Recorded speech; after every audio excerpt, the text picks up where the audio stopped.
अॼु असां सां मौजूदु आहिनि international Sindhi stand up comedian Shri Parmanand Pyasi sahab, जेके पालनपुर गुजरात में निवास कंदा रहिया ऐं कुझु वक़्त खां बड़ौदा में हींअर निवास करे रहिया आहिनि।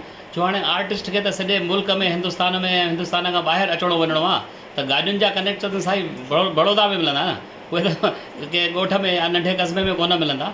त पंहिंजे फ़न में माहिर आहिनि प्यासी साहब, तव्हांजो ॾाढो स्वागत आहे। मां अशोक मनवाणी, अखिल भारत सिंधी ॿोली साहित्य सभा जे पारां सुहिणा सिंधी प्रोग्राम 2024 में तव्हांजो वेलकम थो कयां, आज़िया थो कयां।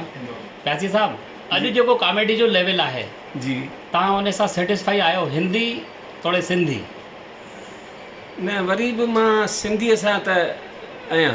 हा, बाक़ी हिंदी जेके कॉमेडी चाहे कपिल शर्मा आहे, उहो सभु रुॻो वाहियात था ॻाल्हाइनि ऐं जेको उन्हनि जो क्रिएशन आहे, जेका क्रिएट कनि था, हा, त उन में ग़ैर ज़रूरी अखर बि विझनि था, हा, हा, जेके ॿारनि जे ॾिसण लाइक़ु त कोन हूंदा आहिनि, पर तंहिंखां पोइ बि दुनिया उनखे बि चाहींदड़ आहिनि। वल्गरिटी भले हुजे, कुझु बि हुजे उनखे। अॼु मूंखे 55 साल थिया ही कॉमेडी 55 साल, वॾो वक़्तु थी वियो, अधु सदी थी वई। हा, इन लाइन में 55 साल कढिया आहिनि।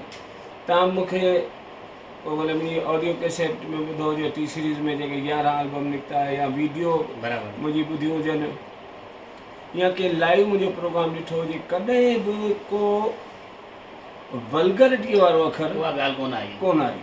ऐं इहो ई कारण आहे जो मुंहिंजी जीत आहे। वाह वाह। हा, ऐं ॿी ॻाल्हि त हू भई असांजी त पंहिंजी त चवंदा भई परावर में अखियूं, पंहिंजे में हथ। असांजी पंहिंजी चवण लाइ त इहा ई ॿोली आहे। बराबरि। ऐं इन करे त तव्हांखे सिंधी ॿोलीअ जो प्रमोटर चयो वियो आहे। ऐं सिंधी ॿोली साहित्य सभा अॼु सिंधी ॿोलीअ जे प्रमोशन लाइ ऐं ड्रामा लाइ, चित्रकला लाइ, संगीत लाइ, नाटक लाइ केतिरनि ई